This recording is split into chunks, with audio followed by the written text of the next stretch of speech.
Iron Man. Could the film that started it all, started the whole Marvel Cinematic Universe, be contained into two little earbuds?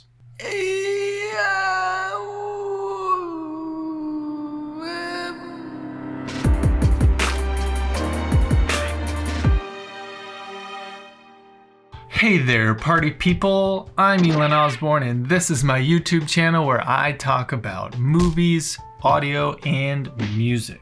But in particular, I review the TV shows and the movies that you love, but with a twist. I stream it from my smartphone, like a podcast or an audiobook. Still confused?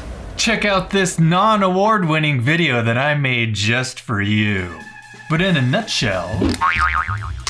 Unlock your phone. Go to a streaming platform like Netflix. Choose what you want to watch. Select the audio settings. Tap on audio description. Lock your phone, which temporarily stops the audio. Then press play from your lock screen and voila! I know what some of you are thinking. Wait, isn't audio description for, like, blind people? Yes. But this isn't me being insensitive. I know this feature is typically used by the visually impaired, but I'm not visually impaired, so I might miss some aspects of how this audio feature is typically used. Or I might miss some details of a show or a movie that just go in one ear and out the other. So I want this channel to be a kind and friendly community, visually impaired or not, where we can all come together and discuss the movies and TV shows that we love. So thanks for being here. Before we get into the main course of the... Before we get into the main course of the episode, we first have to give a shout out to the sound department of Iron Man. Even before Disney purchased everyone and their dog, including Marvel Studios, Marvel knew that a superhero movie would need superhero sound provided by none other than Skywalker sound. The supervising sound editor The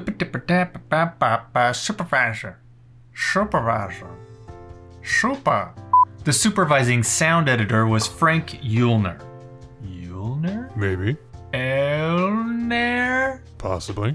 Other than working on a ton of MCU films, he also worked on movies like The Lion King, the new animated one, Wreck-It Ralph, Bolt, and Cowboys and Aliens, just to name a few. But with a movie like Iron Man that involves a bunch of new sounds that need to be created, like the hand blaster sound, we also have to give some credit to sound designer Shannon Mills, who, like Frank Eulner, worked on a bunch of MCU movies, but he also worked on movies like Lucy, Big Hero 6, and The Good Dinosaur. So both Frank and Shannon have stellar track records in Hollywood when it comes to the sound department. Yeah, I know you're like, Ealan, that's great, but what about the audio description, right? You're thinking about that?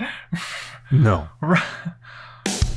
One skill, a natural to robot, it sounded like this. Natural. For this next segment, I'm gonna put my headphones on. So you should too. Don't tell me what to do. Tony is thrown backwards into the dirt. Lying on his back, he looks around groggily, then peers down at his chest, where dark stains spread across his light-colored shirt. Okay. I don't know if it's just because I'm American, but whenever I hear a British audio describer, it just sounds natural to me. It just flows in a way that is pleasing to the ear, the way they end their sentences. Oh, you just kind of trailed off there, buddy. To me, it just sounds more like a burp. To me, it just sounds more like a narrator rather than... Jeez. Better stay hydrated, yep. To me, it just sounds more like a narrator rather than a robot. So yeah, I'd say it's good audio description considering it's not jarring and it doesn't really distract from the action happening in your ears. Oh snap, it's that part where I talk about The music. The composer for Iron Man was Ramin Djawadi, I think. But he got his big break doing Iron Man because once he did Iron Man, Hollywood was like, hey, could you score my movie?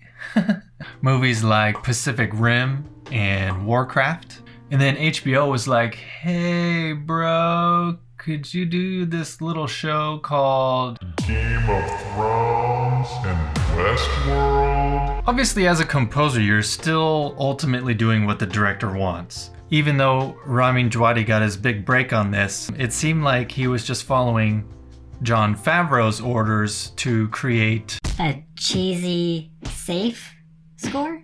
I mean, is it just me, or when I... Yeah, it's just you. I mean, is it just me, or do you also find it cheesy whenever you hear an electric guitar in like an orchestral score? I mean, the score is pretty good. It's not really something that I would seek out or want to listen to just on its own. I mean, it helps and it's pretty good when you're watching the movie, but it's nothing that really stands out or Whatever. so, yeah, you know. It's safe.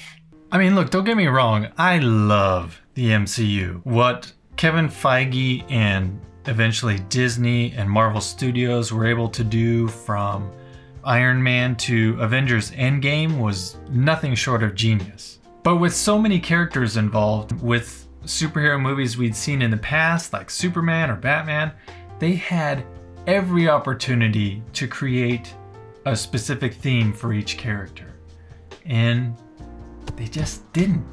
Danny Elfman did a great job creating the original theme for Batman in the 80s, and then also more recently for Spider-Man, the ones directed by Sam Raimi. Even today, John Williams' theme for Superman is still a classic. If you haven't seen my review of The Force Awakens, I touch a little bit more on how John Williams is just the absolute master of creating themes. The Avengers as a whole definitely got its own theme from Alan Silvestri, but come on, that doesn't count. So yeah, there is music in Iron Man, but Ramin Djawadi definitely got to flex his composing muscles once he was able to do music for Game of Thrones and Underworld. No, not Underworld. Or Game of Thrones and Westworld. Faux shout! What's that noise? It sounds like Oh boy. Skywalker Sound has proven that they... Oh, Skywalker Sound.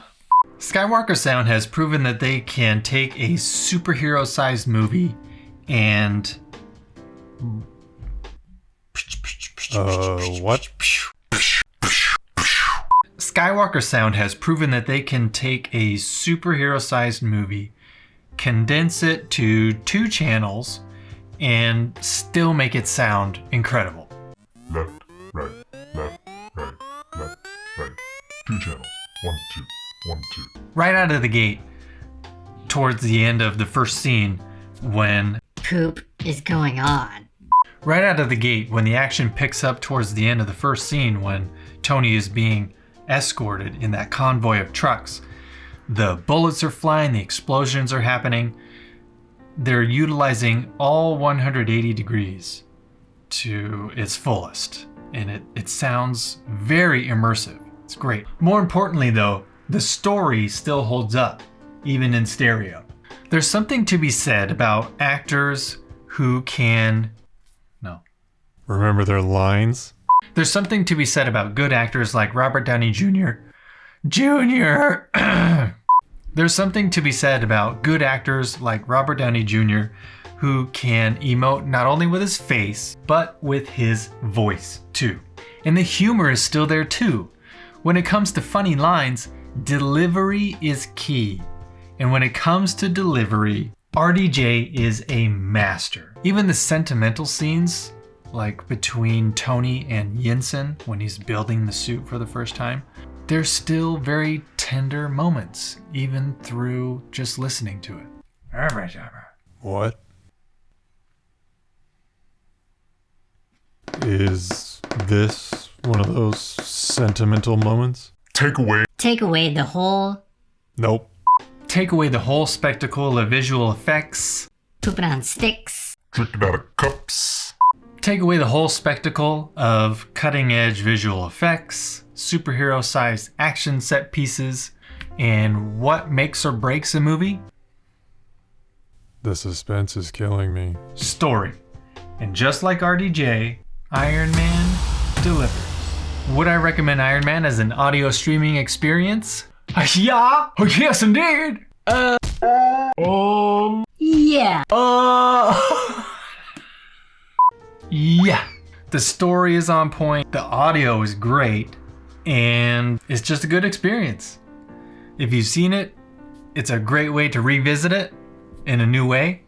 If you haven't seen it, cool. Maybe you can try it. It's a great way to have kids be introduced to the Marvel Cinematic Universe in a way that's not showing them gratuitous violence or anything. So yeah, Yeah? if you haven't tried audio streaming yet, what are you waiting for? Really? Don't forget to like, and subscribe and stuff. And don't forget to always keep listening. Fake laugh. I got merch.